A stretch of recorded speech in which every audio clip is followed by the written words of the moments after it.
that delay.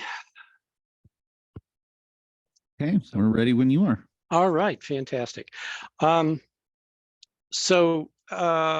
This is the second presentation of the security call data records, and this is going to focus on some of the use case development. So why here and why LFN? So I briefed this security enhancement concept to the ONAP CCOM. They suggested, and I presented at the DTF in Seattle, and then was invited back to illustrate some additional use cases. This work is a kind of a feasibility study on how to bring academia, industry, and government entities together to enhance the security of network slicing. The fundamental theme here is we want to combine enterprise private information with operator information to give a holistic view of the end-to-end network slice. So with that, we did a top-down presentation last time, and so what I'm going to do here is give you a little bit of a refresher to get everybody on board with what the SCDR concept is, and then go into the security use cases, and then a slide or so of the mutual benefits for carriers, CSPs, and the enterprise subscribers. So our sponsor concentrates on the smart city, read smart campus, smart bases, smart warehouses on a global scale. So many of their applications interface their enterprise networks, which they like to keep that data on premise, to other agencies, organizations, suppliers, vendors, and other contractors. And so these network slices will carry the communications and the information necessary to manage the transshipment of goods, services, people, and recently humanitarian aid efforts as examples. So this global connectivity is a requirement for the sponsor for all types of networks and modalities, right? Wireless, whether satellite, terrestrial, fiber, landline, etc. However, the end-to-end network slice could have disparate security postures provided by each of the component carriers, their CSPs, the MECs, the clouds, and so the enterprise fundamentally wants security visibility and operational transparency, and it's therefore a requirement for these large enterprises. And we are putting together this framework and socializing it, and hopefully getting feedback in which to take this process further. And so with that,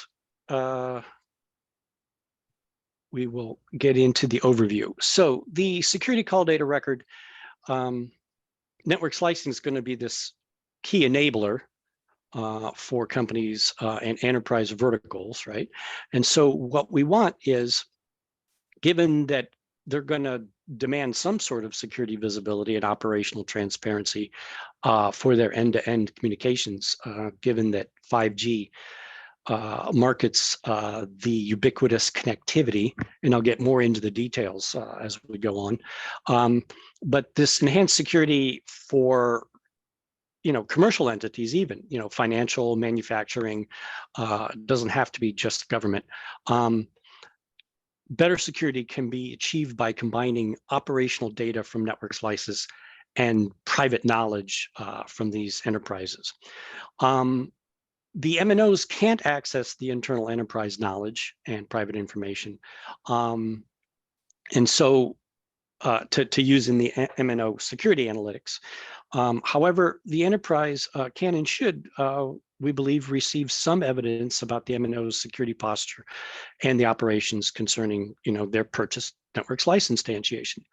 So security call data record is a framework to make this MNO and CSP end-to-end data available and make possible the detection of what we believe are going to be nuanced and advanced persistent threats globally, and using tailored enterprise analytics for assessing their own network slice behaviors. In other words, we're trying to get everybody involved for the mutual security.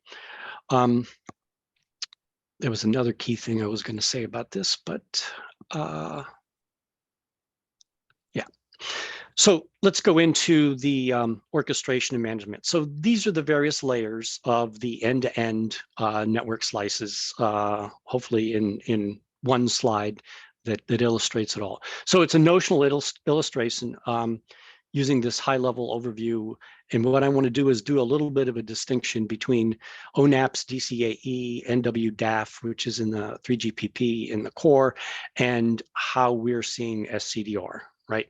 So in general, the orchestration and management across the distributed global network for the end-to-end network slicing may have delays, unforeseen consequences of protocol messages. There's control, management, security telemetry, configuration setup, et cetera, messages that could be dropped, manipulated, delayed, modified, or otherwise affected by malicious behavior, anywhere throughout the this end-to-end slice.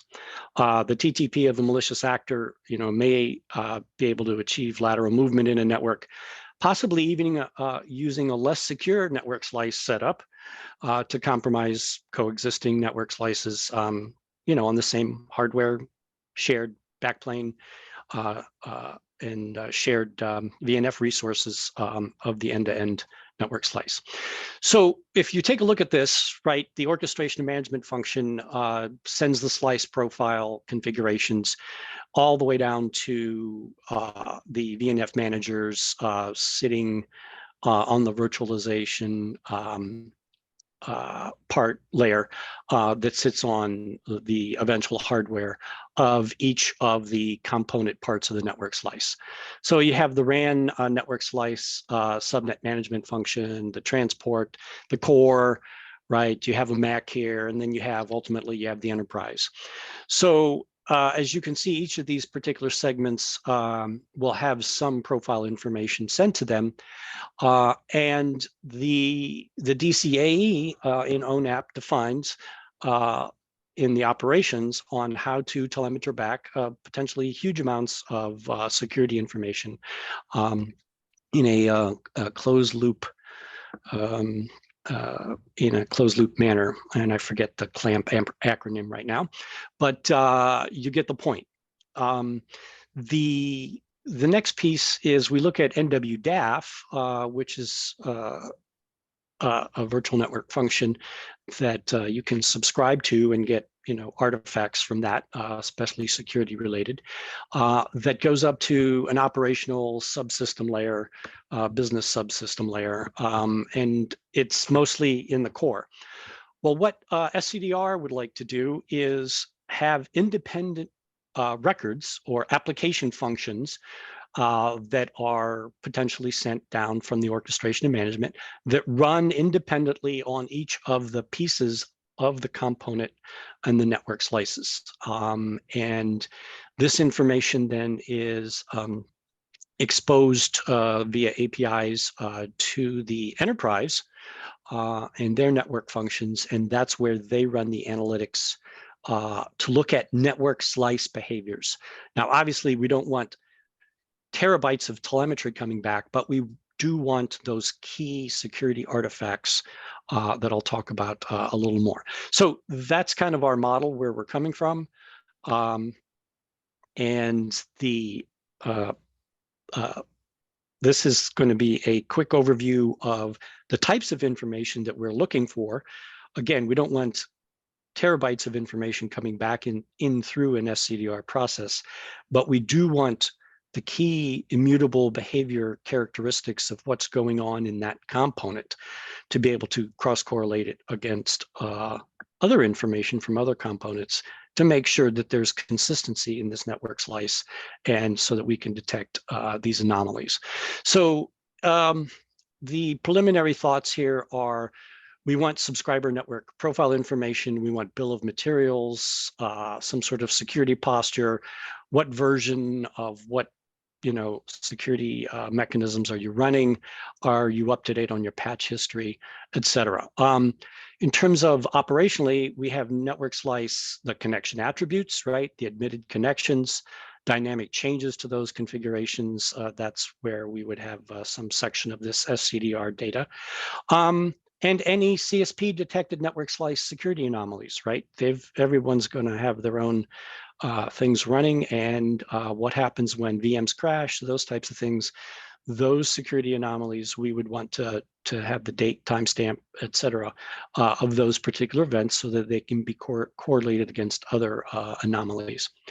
And then obviously there's some operational measurements and statistics that we want. I mean, we also want to leave a little room for potential customization. So the enterprise needs this information or would want this information because they can see the end-to-end portion of the network slice, whereas most of the components of all of the CSPs and the carriers will only see a portion of that network slice information. So with that, here are the key analytic benefits, right? You can cross-correlate these artifacts, which exposes inconsistencies across the end-to-end network. You have private knowledge and facts, and I'll go more into that a little bit later. This private knowledge in the enterprises, it's dynamic information, which is not publicly available nor predictable. So that kind of limits malicious options when someone wants to get into someone's networks, an enterprise network slice. And you also then, the enterprise can save and have historical SCDRs, and then you can track configurations over time.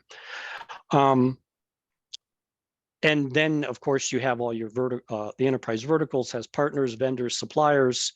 So if the enterprise has a sophisticated analytic structure and their vendors and partners want to share some of their SCDRs, it strengthens the smaller organizations and companies that would otherwise not have the sophistication that a large enterprise would have.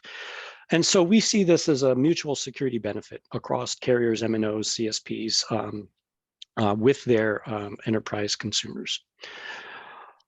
And again, we're eventually after these nuanced malicious behaviors because we think the other security mechanisms are going to hopefully catch the more overt type of malicious activity.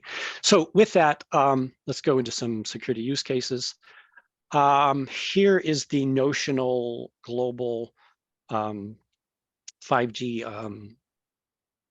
network slice, looking at the 4th generation of manufacturing, right? You got your headquarters, your home core, your visiting core, you've got dynamic mobility, you've got manufacturing, robotics, other workers, and then you may have some malicious strongholds somewhere along the line that may be able to do some surveillance on particular connections and then perform some malicious activity on them. So prior to 5G, right, you had your carriers and your enterprises, and there were different domains of communication, of security.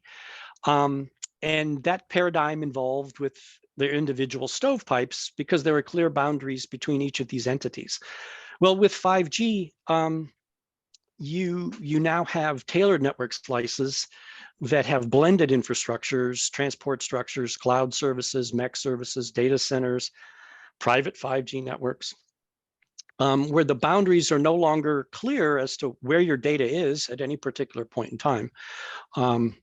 And so we believe the old paradigm of having these stovepipe security issues, that paradigm must change to a more blended security paradigm where you use the information that is prevalent in each of these domains and have some way of combining them. And so we propose these kind of blended security networks, and because that warrants a synchronization with how the networks are being blended. And the SCDR kind of attempts to consolidate this security visibility and this operational transparency for the benefit of everyone. So the rhetorical question here is, when you look at the slide, is in the above illustration, how many network slices are shared to produce connectivity to this headquarters teleconference, mobile users of potential vendors and suppliers, Industry 4.0 smart factories, video cameras on the factory floors, status of robotic firmware updates of all the suppliers and sub-vendors, and all the parts that have to come together for all of this. It's an unknown, right? And I think the enterprise would want some security visibility and operational transparency across this global network. With that, the security use cases that we looked at are having to do with location, latency, isolation, kind of routing and connections, and detect these possible race conditions on a globally distributed network, right? And so with that, we, in our last presentation and on the LFN network, we were able to detect geographic location inconsistencies using UE RANSIM and Open 5G simulators, where we collected the artifacts necessary to do that, to show that someone with stolen credentials would be logging on from a different connection that was either not feasible to get from connection A to connection B, or that not normal connection. But that's all private information that can be validated through SCDR artifacts from the operational usage. So, for example, results from a series of successful protocol exchanges on the control plane is a registration event record. It's managed by the AMF, used by the SMF, stored in the UDR, and is the type of information that must be consistent for the 5G system to operate. And so when we're talking about limiting to that key information, that is some information that we'd be looking for to put into the SCDR that we could cross-correlate against when you're on a visiting network or similar. So with that, I've got about 10 minutes left. So let me go into the security use cases real quickly. The artifacts in SCDRs for the location inconsistency leveraged, right? We leveraged network slice identifiers, country codes, the radio cell global identifiers, and all this information is exposed through the APIs, 3GPP defined APIs. And we can collect some of these artifacts by registering to the NDAF diagnostic subscriptions in the core to fill out our SCDR. Now, again, the enterprise has private travel databases for its employees, and it has private and known connectivity locations of its employees. So it's easy to determine where there could be some potential anomalies, even with valid credentials, as you log into the network slice from different locations. In terms of the security use cases, SCDRs can also contain artifacts from the ONAP DCAE diagnostics, which have time-stamped headers down to resolutions of a microsecond, and that would help to show some connections across known physical distances. So, for instance, right, there's a whole class of malicious spoofing activities on connection setups by returning a response before a legitimate endpoint can respond. Well, the physics of this is that if a police piece of malicious software wanted to insert itself, like a man in the middle or some sort of thing, it doesn't know how long it takes for a response to come, so it may immediately send a response or some sort of spoofed or masqueraded message, and which violates the laws of physics because it couldn't have come back in that quickly. And so that would be an anomaly. On the other end, right, you have potentially extended delays coming into the network slice from various connection locations through a Tor network, which exceeds expectations or previously measured response times. And so very easy for analytics to discover some of those endpoints. The next thing is isolation issues. So, right, there's this thing of malicious privilege escalation of network functions servicing the network slice, right? So a rogue VNF gets access to a network slice. He can do crosstalk through shared VNF resources between multiple slices, and access tokens may potentially be manipulated for privilege escalation. So if we look into where 3GPP defines these types of access tokens and their domain, right? You have at the PLMN level, you have global access across all the network slices. So any shared VNFs would certainly be problematic. And then you have a shared slice level, which is a specific list of network slices, and then of course the single slice that you're supposed to be in. The routing and connections, you want the SCDR to contain the major reroutes of connections that may happen dynamically, right? So you have in the procedures, you have a whole host of PDU session handovers into non-3GPP accesses, evolved packet systems, non-3GP internetworking functions, and those variations are further exacerbated by handovers that include 9 roaming, non-roaming architectures and 16 roaming 3GPP architectures, and further variations on top of that, whether it's home routed or visiting local roaming data UPF breakout.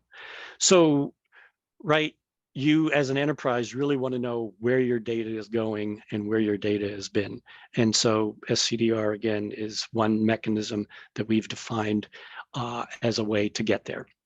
And then there's the protocol race conditions that I talked about earlier, right? A malicious actor may compromise a VNF, which doesn't terminate the connection on command and retrieves data out of memory, or he ties up local resources and injects malicious payload into a temporary open connection.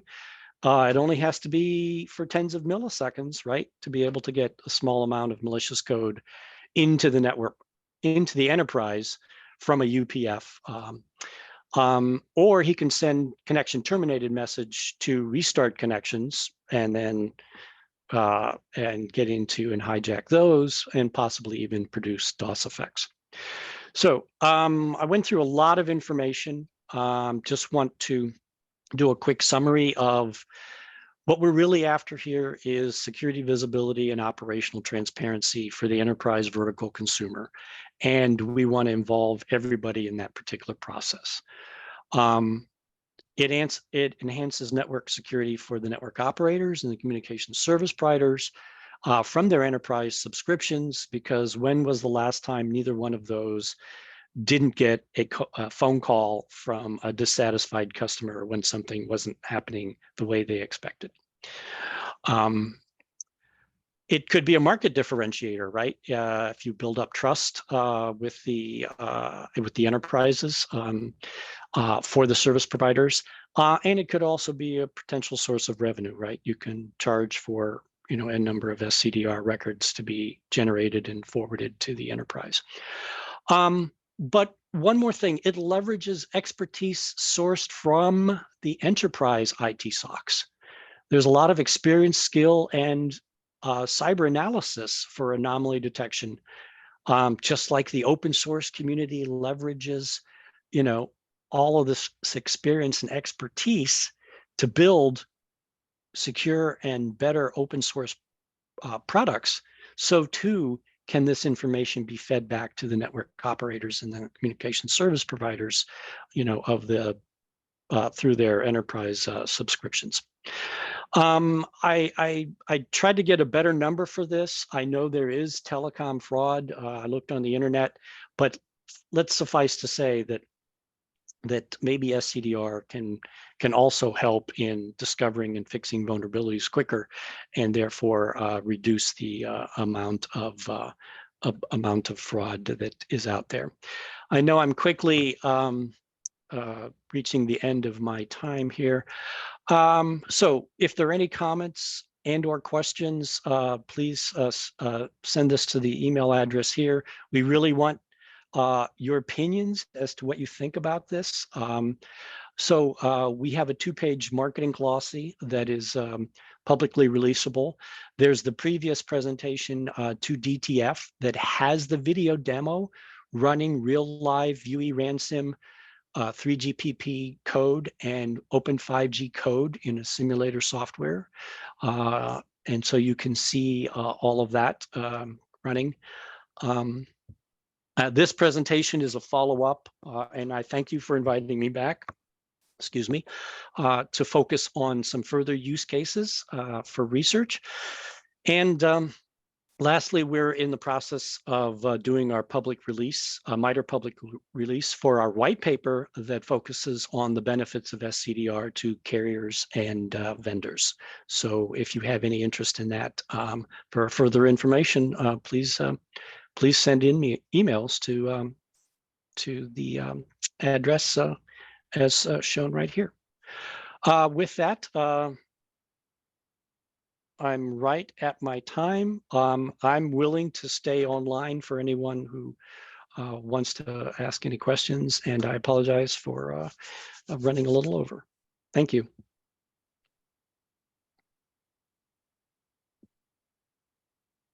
Thanks so much, Dave. Thank you.